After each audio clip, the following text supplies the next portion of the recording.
Ever wondered if your advertising dollar is really working for you? If your ad would have been here, you and more than 4 million people would be listening to it right now. Contact ads at xzoneradiotv.com.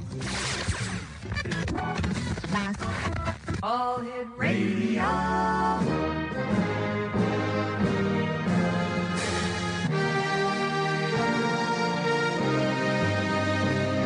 Welcome to the X Zone, a place where fact is fiction and fiction is reality.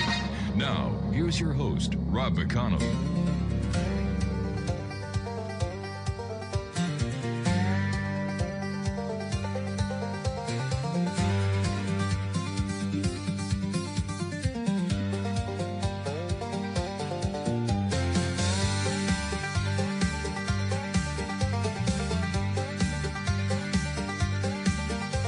July 47 in the desert heat, a rancher found strange wreckage scattered at his feet. Silver like no metal anybody knew, whispers in the darkness said, could it all be true? From the skies above old New Mexico, something crashed where the cold winds blow. Roswell nights still call our name, and the world has never been the same. Roswell, secrets in the sand, questions buried by the hands of power, silence, fear, and lies.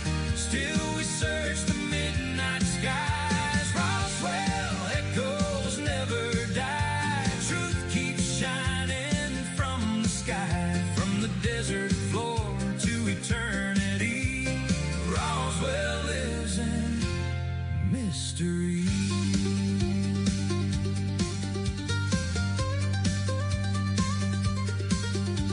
The papers screamed we found a flying disc, then the story changed. They called it weather tricks. Military trucks rolled through the town at night, taking pieces far away beyond the public sight. Witnesses remembered all they saw, strange debris that defied every law. Some stayed silent, some spoke late, haunted by the weight of fate. Late at night beneath the desert moon, people swear they heard a distant haunting tune. Lights above the mountains, shadows on the ground, like the universe was speaking without making a sound. Scientists and dreamers still debate, was it chance or something tied to fate? But deep inside we all still know there's more to Roswell than they show. Roswell, secrets in the sand, questions buried by the hands of power, silence, fear, and lies. Still we search the midnight skies. Roswell, echoes never die. Truth keeps shining from the sky, from the desert floor to eternity. Roswell lives in mystery. Now across the years the story still survives in books and dreams and witnesses alive. And every time the night sky starts to glow, we remember what came down in Roswell. Roswell calling through the years, through the doubt and through the fears. Maybe someday we will know what crashed in old New Mexico. On the X-Zone we search the night, chasing hidden truths beyond the light, where legends, secrets, and mysteries flow. From the stars above to Roswell below.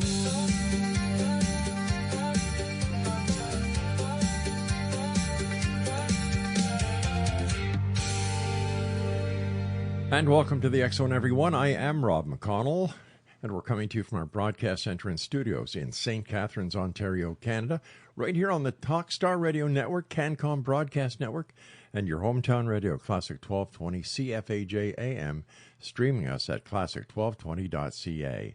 If you would like to send me an email, xzone@xzoneradiotv.com, and on all social media sites, Xzone Radio TV.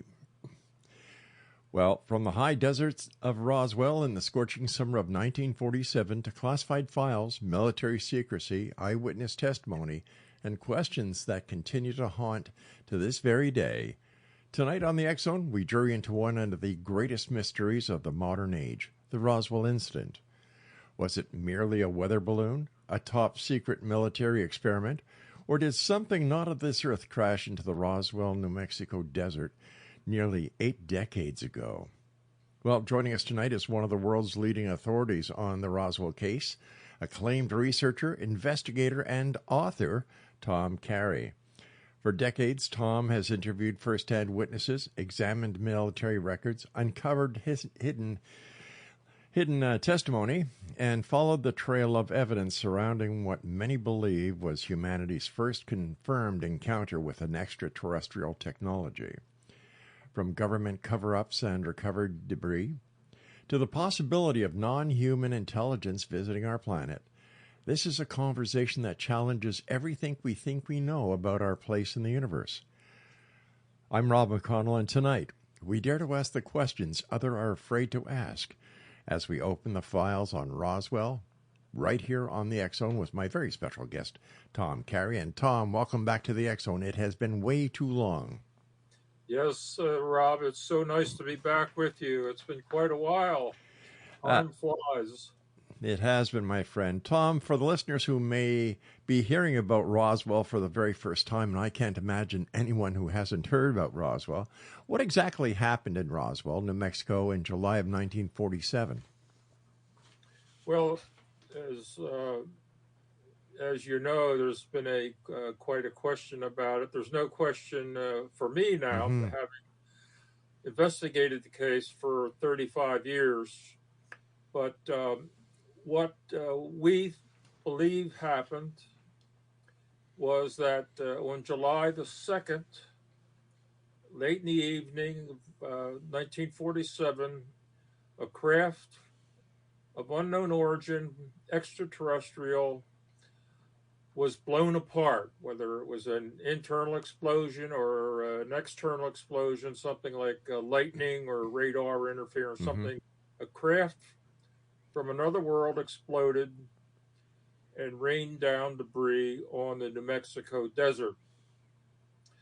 The rancher named Mac Brazel went out to see what was going on his sheep ranch the next morning, which was July the 3rd, to see what had happened, because the night before he had heard a muffled explosion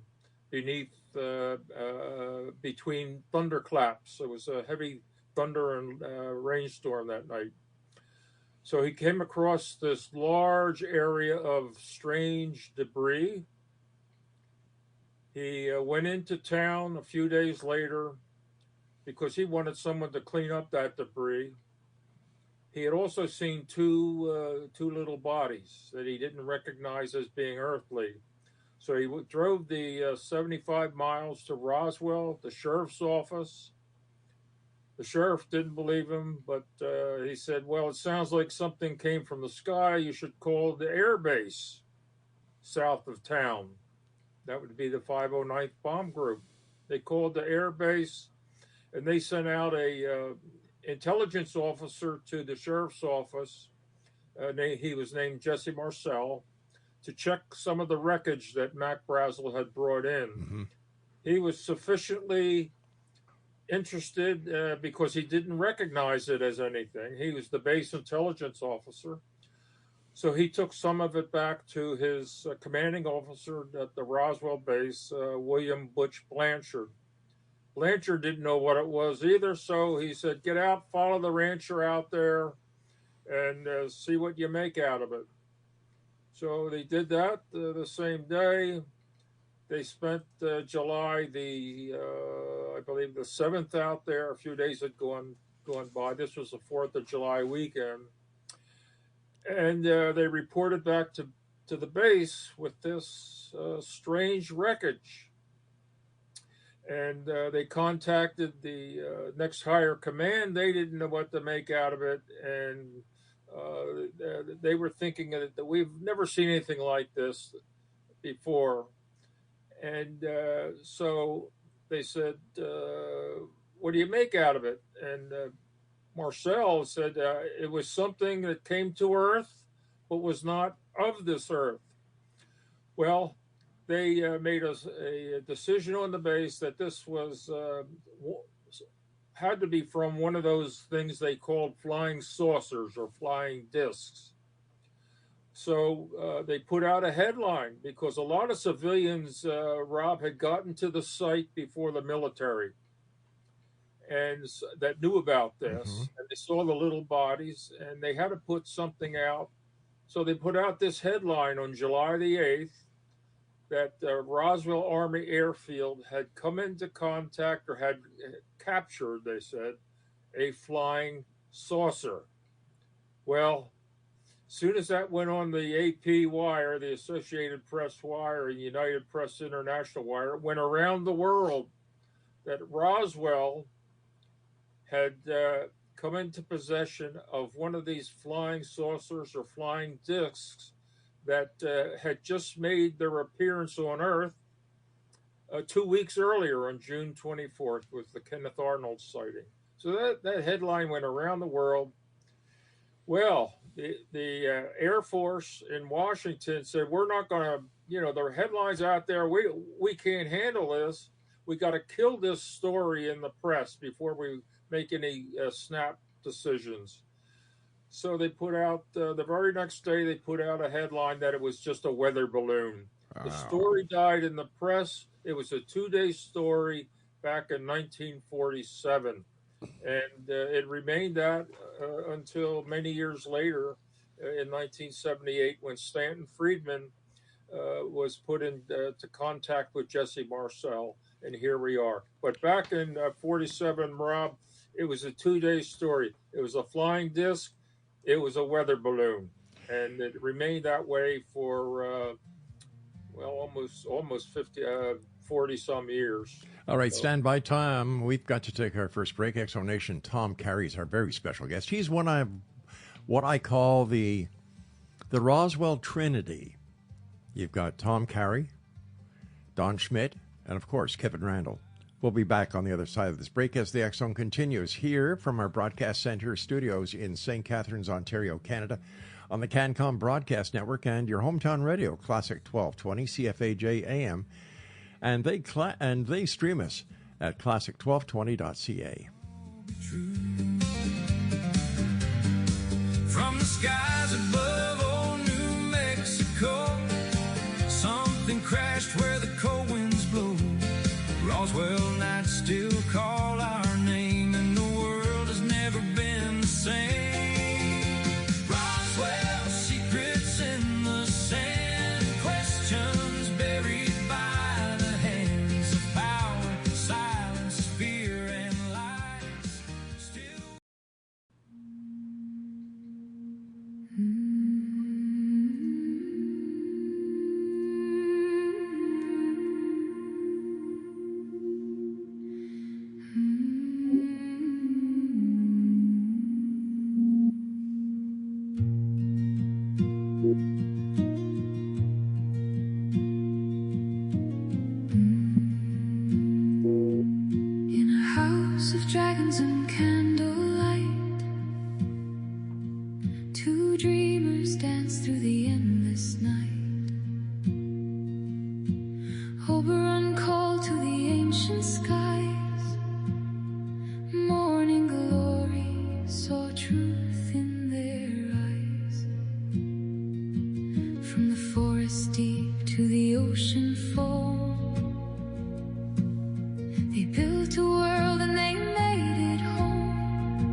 Exonation, Tom Carey is my special guest. And Tom, why do you believe Roswell is still remains the single most important UFO case in history?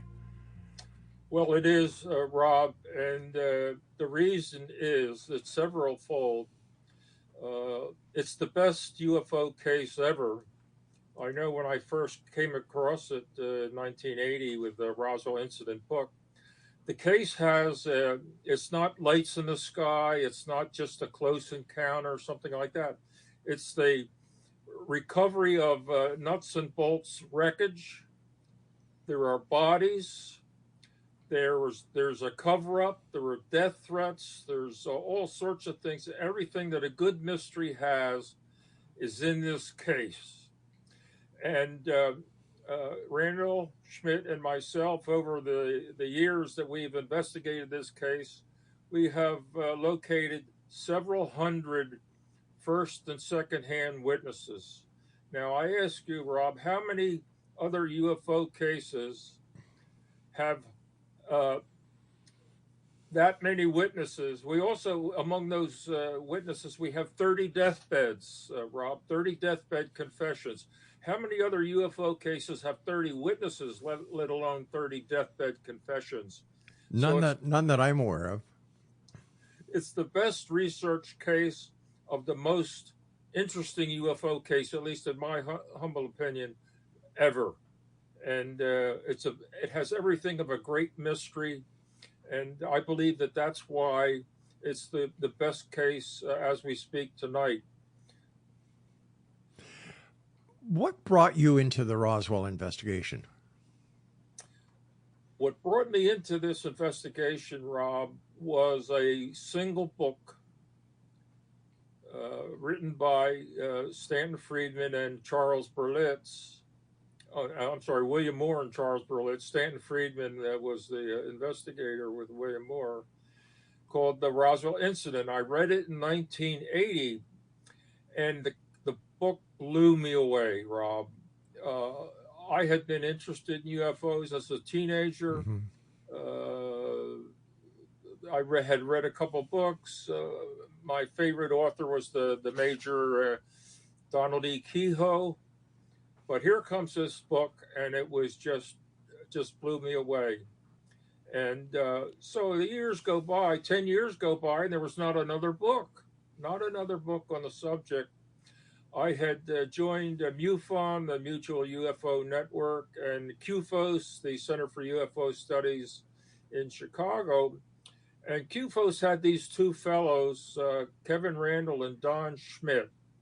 They were reopening the Roswell case because nothing more had come to light since that first book. And so I'm aware of these two fellas. And in the original story, the wreckage before the military got there was discovered by a group of archaeologists. And they were allegedly from the University of Pennsylvania in Philadelphia. Well, here I was living in Pennsylvania, Philadelphia. I had a degree in anthropology. My background was human paleontology, so that's same subject as archaeology. So I called up Kevin Randall. I said, "Hey, Kevin, what are you doing about the archaeologists? Have you found them yet?" And he said, "No, we interviewed a couple and they didn't know anything." I said, "Look, they were supposedly from the University of Pennsylvania in Philadelphia. I live in Philadelphia. Let me go down there." And I do have a background in anthropology. I said, "Let me go down there and nose around at the museum and see what I can find out." Well, I went down to the museum. I found a book that was written by one of the archaeologists that had been named in the Friedman book. And he was from Albuquerque. His name was Winifred Buskirk, and he was named by in the first book. So I reported back to Kevin. I said, "Look, I found this fellow. Should I interview him?" So I interviewed him. He lived in Albuquerque. He said, "Yes, I was an archaeologist back then. I was in graduate school. I was over in not New Mexico, but Arizona. I don't know anything about the Roswell case, et cetera, et cetera, et cetera. So that's how I became involved. I was looking for the group of archaeologists that, according to the first book on the subject, discovered the downed craft before the military got there. So that was my initial involvement. I never thought I'd be on the case for 35 years after that, and here I am. So that's how I got involved. Now, what evidence, what hardcore physical evidence is there that this crash was a UFO? Like, something crashed, everybody agrees in that. But how do we know that it was a UFO with two extraterrestrial bodies? It reminds me of the old, Wendy's commercial when the lady says, "Where's the beef?" Yes. Mostly it's the witnesses, Rob. We've got hundreds of them that have described, and none of them have described a weather balloon or a Project Mogul balloon, which is a modified high-altitude string of balloons and radar targets. All that were involved described it as being extraterrestrial, or the physical wreckage was they had not seen anything like that. That you could wad it up in your hands and let it go, and it would unfurl itself. You couldn't cut it, scratch it, burn it, do anything to the physical wreckage. But Tom, did anybody keep a piece of this wreckage that could be analyzed by scientists, physics, and to identify what it was? If all these people were manipulating and handling this wreckage, how come nobody kept a piece?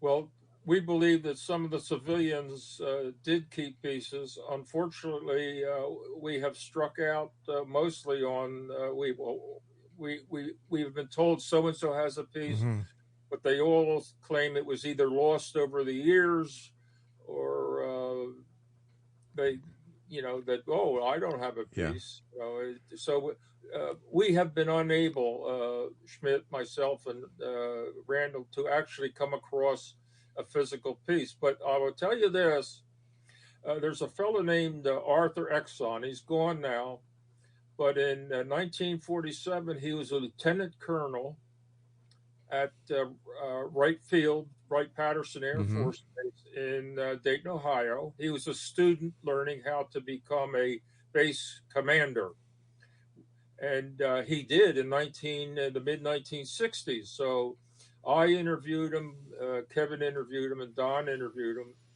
And he told us that on the base in 47, everybody on the base knew something was coming from New Mexico, some crash wreckage from New Mexico. And he told us that within 20 seconds, they knew what they had. Within 20 seconds at the wreckage's arrival, they knew what they had. It was extraterrestrial. And as far as the constituents of it, Exxon told us that he said the primary, it was an amalgam of titanium and one other metal that he couldn't remember. So we got that much from the base commander. He's the base commander in the 60s. He said it was extraterrestrial. That was the consensus of all of the people that examined the craft. And he also knew that people who were involved in the autopsy on the base. And he gave us a description of the little bodies. And it was really the little bodies that convinced everybody, because word got around Roswell town within an hour. Within an hour, there's a crash north of town, and there were little people. That's what they called them. There were little people on board. They're dead now. One might be alive, which it was. And word got around. And Arthur Exxon told us that within 20 minutes, the officials, military, knew that it was extraterrestrial. And it's the bodies that really convinced everybody. But are there any photographs of these bodies? I mean, not hoaxed photographs, but I haven't seen them, of Yeah. course, and neither has any of us. We're convinced that yes, we talked to the person who actually took the photographs. He was from Anacostia Naval Air Station in Washington, D.C. They flew him out there because they didn't want to involve a lot of different people, because the Roswell base had their own photographic department, and we talked to them as well, and they were upset that they were not utilized to conduct the photography of the crashed material. They went to Washington, D.C. and flew somebody out. His name was Frederick Benthal. We interviewed him at length. We have a video, his video interview, and he is the one that went to the site. He got out there before the bodies even went to town, and or to the base, and he was told what to photograph, when to photograph it. And when he was done, they took his camera, so he never had possession of the photos. They were taken by the officials. All right, stand by, Tom. We've got to take our break. Exonation Tom Carey is my special guest. We're talking about the Roswell incident here on tonight's show. And we'll be back right after this very short break as we continue here from the broadcast center of the CanCom Broadcast Network. And you're listening to us on your hometown radio, Classic 1220, CFAJ AM, here in St. Catharines, Ontario, Canada, streaming us at classic1220.ca. We'll be back. Don't go away.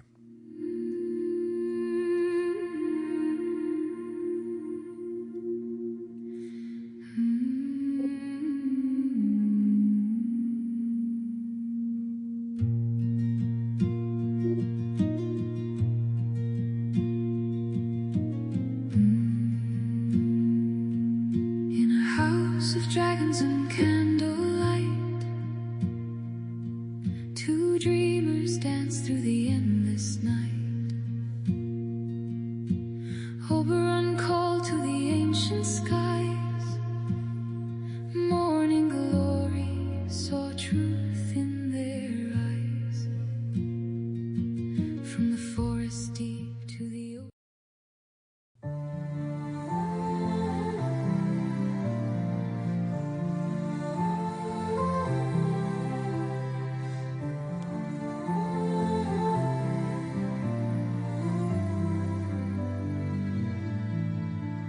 In the twilight's hush, where shadows whisper low, a silver glimmer streaks across the sky, aglow with a haunting melody. The air begins to thrum, an echo of the wonders that from beyond have come. Celestial encounter as the stars align, a tapestry of wonders woven through space and time. From the void of darkness, a chorus sings so bright, mysteries unfolding in the velvet night. Tom Carey is our special guest, one of the three top noted Roswell investigators, along with Kevin Randall and Don Schmidt. Something that you said caught my attention, where you said that Brazel saw the craft, saw the bodies. He went in to get the sheriff, and this is 2 days later. Why didn't he take one of the bodies with him, especially when it was said that one of the ETs, if they were ETs, was still alive? Why did he leave a dying ET in the middle of the desert?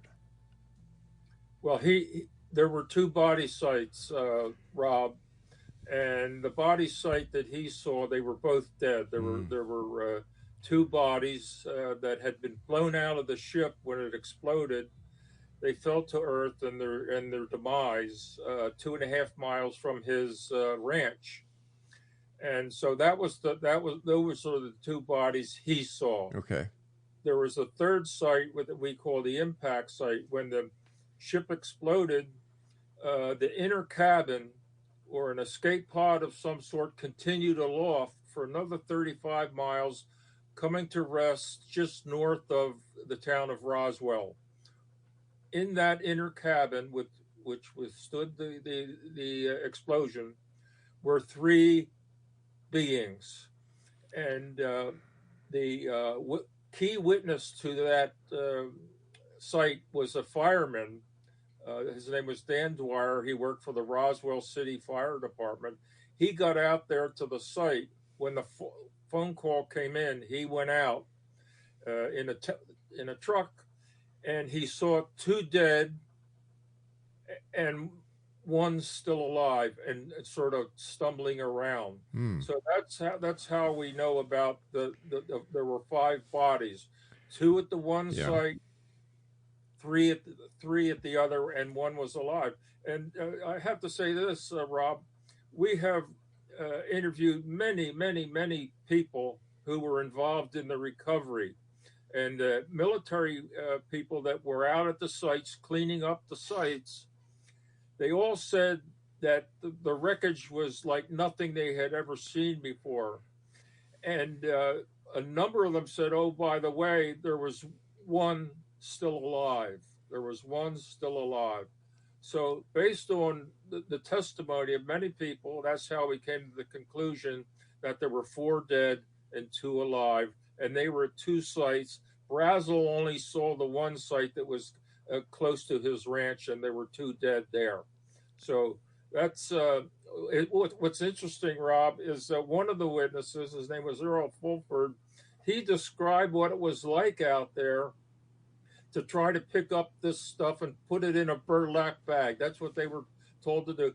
Pick up anything that's not natural and put it in the burlap bag. So what he said, well, what happened was he would pick up a piece of wreckage and drop it in the bag, but it wouldn't fall to the bottom of the bag. He had to physically place it all the way down into the bottom of the bag himself, because it would just sort of float there and not fall down into the bottom. So that was sort of like something new that we had not heard. Most of them just said, well, it was this strange metal that was very thin. You could bend it and squash it and squeeze it and turn it, and and it would go back to its original shape. We don't know what that was, and but that's what most of the wreckage was.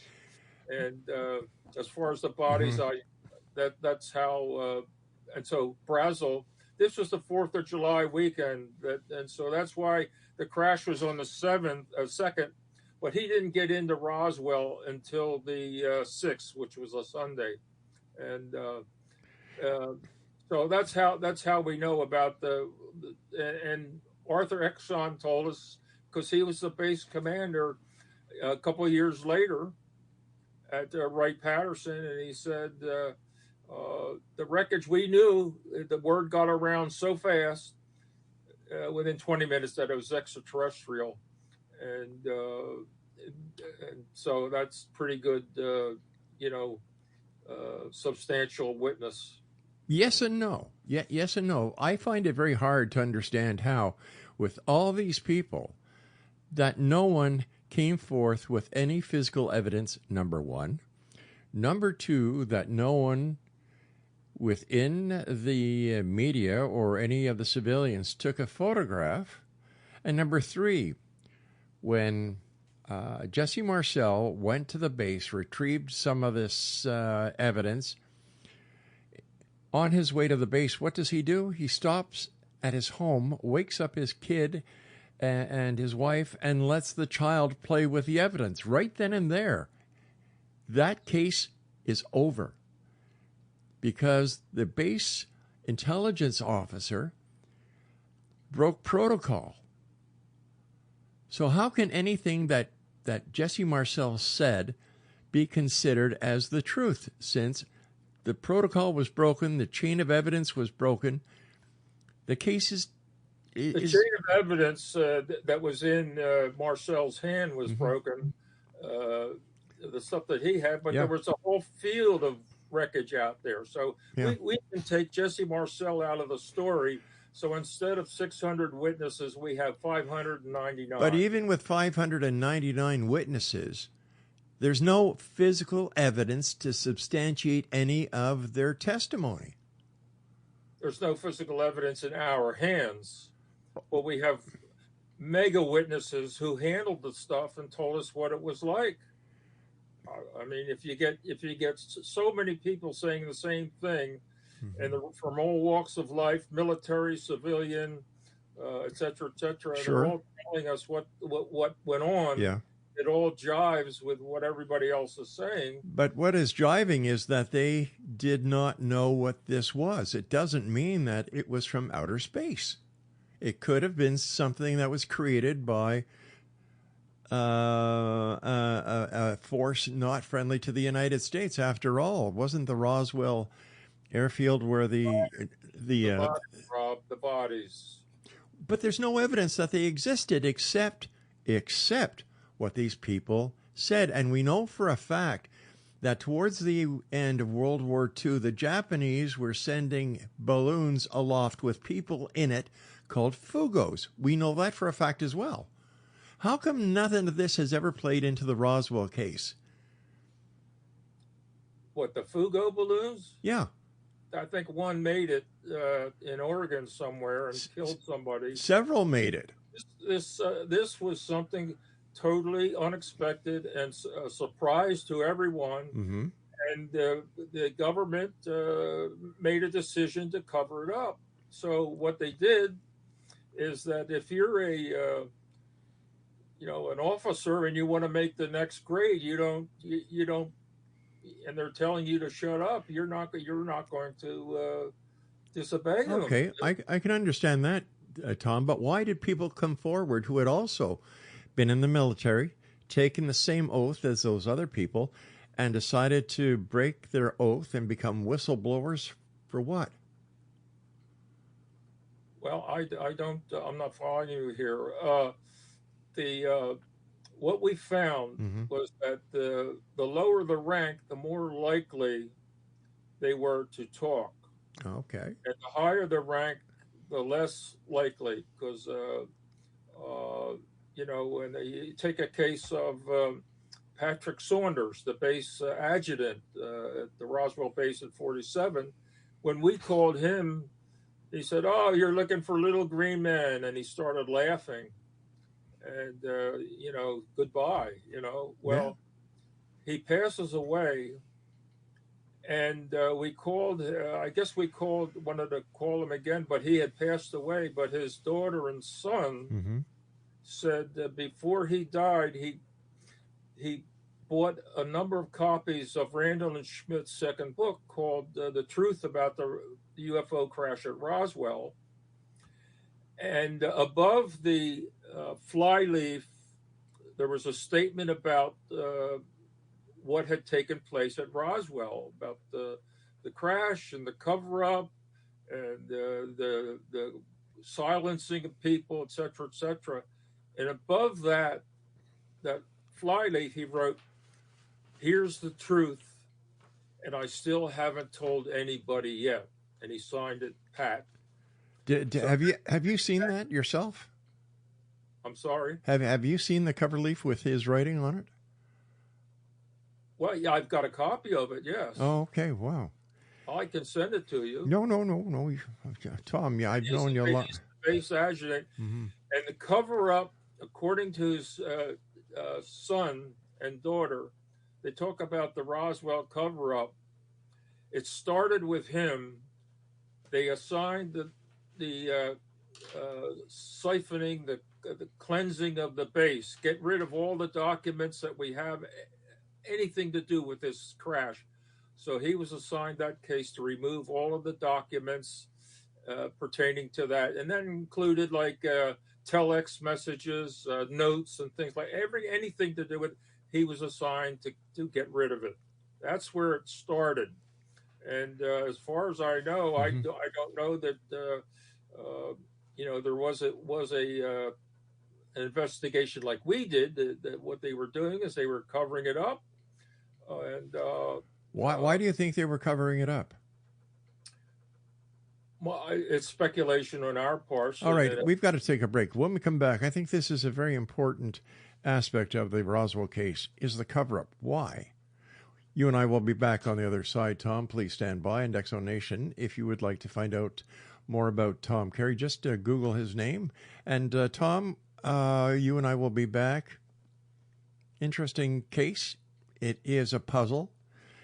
There are those who believe it. There are those who don't believe it. And there are those who sit on the fence because there's all this hearsay evidence, but there's no physical evidence to substantiate any of the hearsay evidence. We'll be back on the other side of this break as we wrap up this hour here in the X Zone with yours truly, Rob McConnell, and my very special guest, the one and only Tom Carey. Don't go away.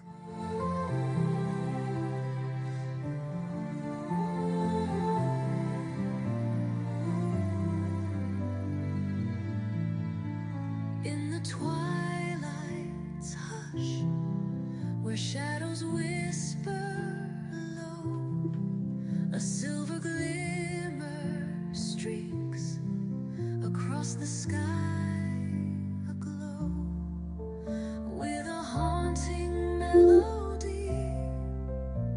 The air begins to thrum, an echo of the wonders that from beyond have come. Celestial encounter as the stars align.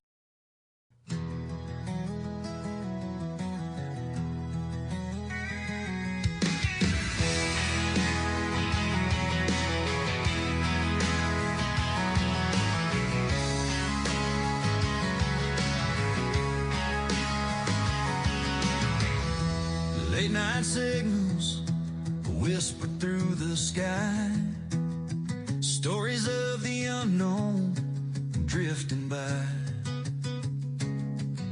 from shadows deep to stars above, the truth and mystery, what we dream of. From a humble start on AM air, a voice in the night reaching everywhere. St. Catherine's heard that distant tone, Rob McConnell's voice, the X Zone. Through the years, through the miles, through the questions and the trials.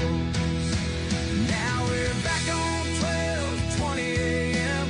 Classic sound, it begins again. CFAJ, your hometown radio, where the truth and the strange still flow.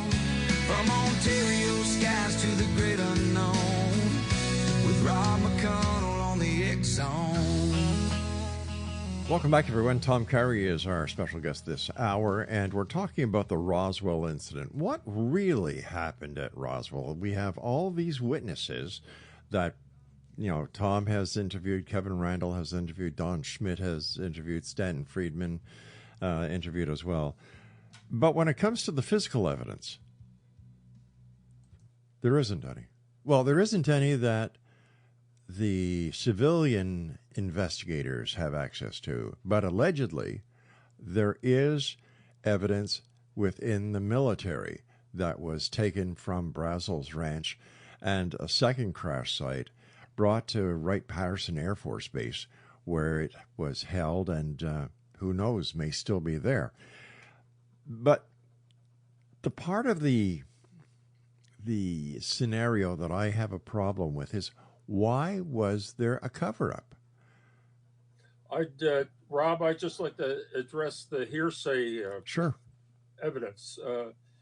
To an investigator, it's here, you're talking to somebody.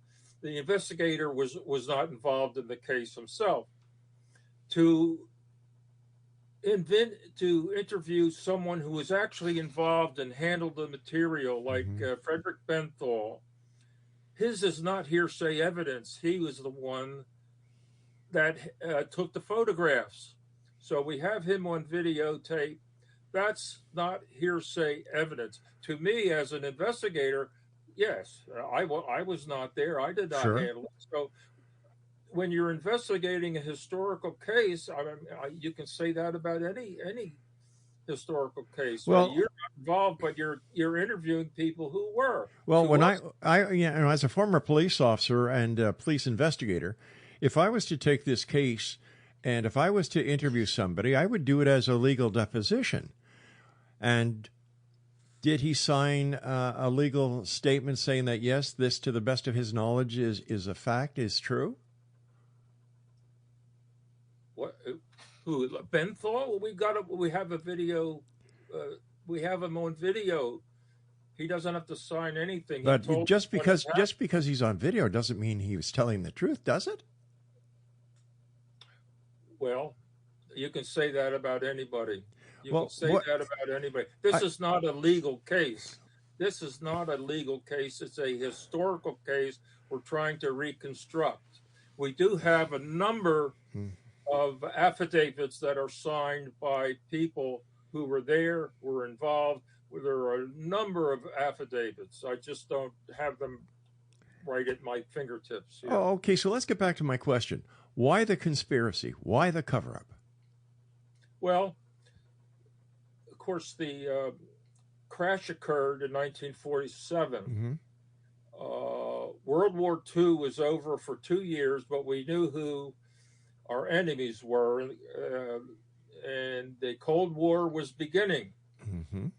And this is speculation. This is speculation. Right. But they didn't want the technology that they were trying to learn from the crash to get to the Soviet Union. Basically, that was it. The Cold War was beginning. They didn't want the Soviets to learn the technology that they hoped to learn from the crash, and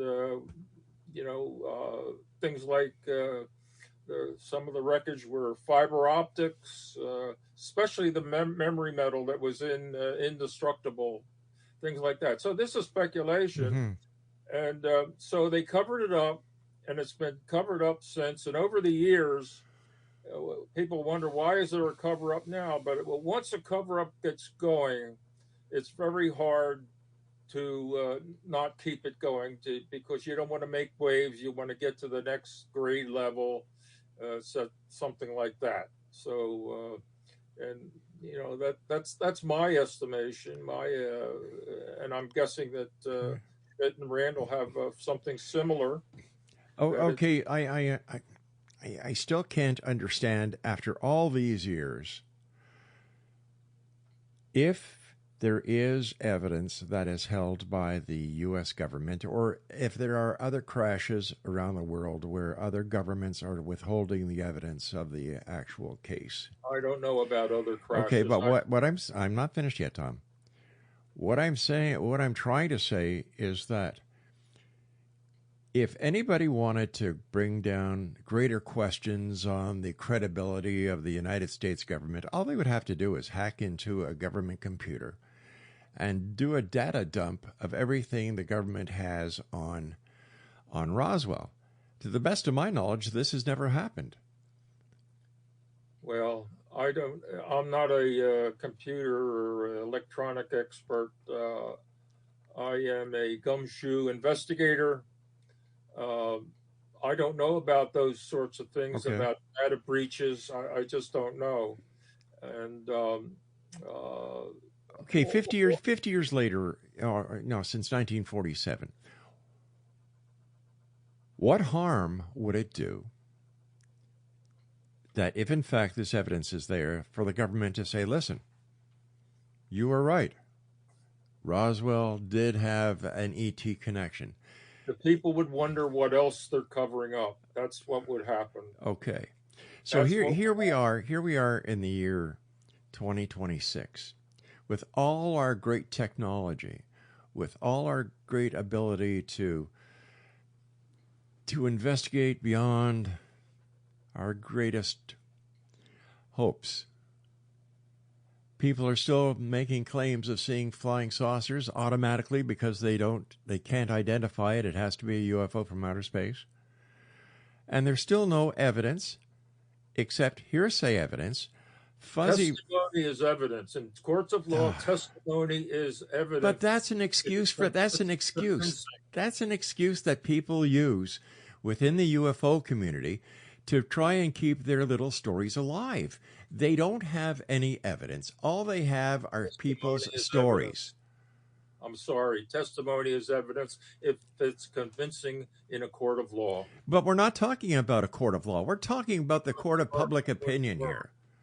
There are more people who think that Roswell is nothing else but an urban legend than anything real. So why is it so important that people like yourself, Kevin Randall, Don Schmidt, and other diehard gumshoe investigators are still trying to convince the public that, hey, there was a crash of an extraterrestrial vehicle in Roswell, New Mexico in 1947. There were two sites where one site had 2 extraterrestrials, the other site had 3 extraterrestrials, and there was all this debris field. But you know what? There's no physical evidence. But we do have all this testimony. The preponderance of evidence kind of tilts to the side of, well, if there's no physical evidence with all the... We have been told by lawyers who have read our books that in a mythical case against the military or the government, it would be a slam dunk in our favor. So why don't you people take the government to court? Oh, how we... oh my goodness! Why not? You say that it could win a case in court. Why not get this case in front of the courts to have the government release all the information? How come none of this interesting information has ever gone before Congress during the congressional hearings? The one word you don't hear in these hearings is the word Roswell.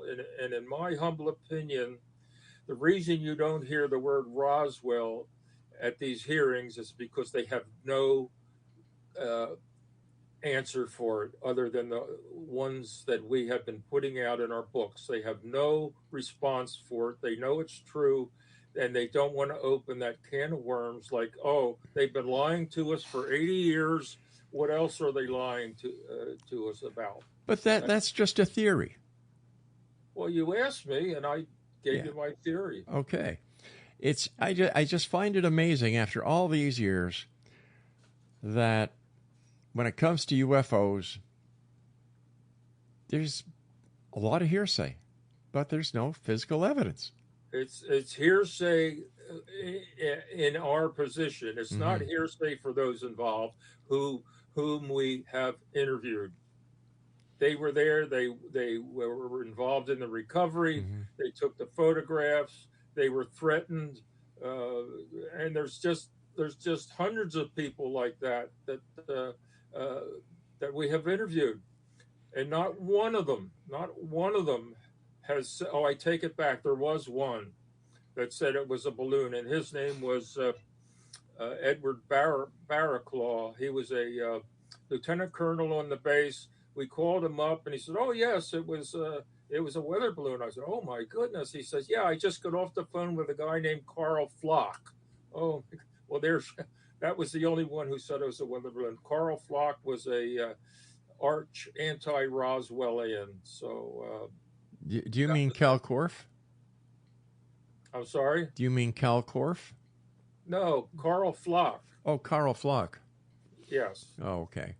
He wrote Roswell and the evidence and the will to believe. It was cherry picked. He cherry picked and wrote a book. And he was a nice guy. I liked him, but his book was just way off base. So, but that was the sole weather balloon person that we interviewed. Was his name was Barraclaw. He was the base executive officer back in '47, but we interviewed him in the 90s, and he said he had just talked to Carl Flock, and that's where he got the weather balloons started. Tom, the time has come when you and I must say so long. I want to thank you very much for joining us tonight. Always great hearing these stories about Roswell.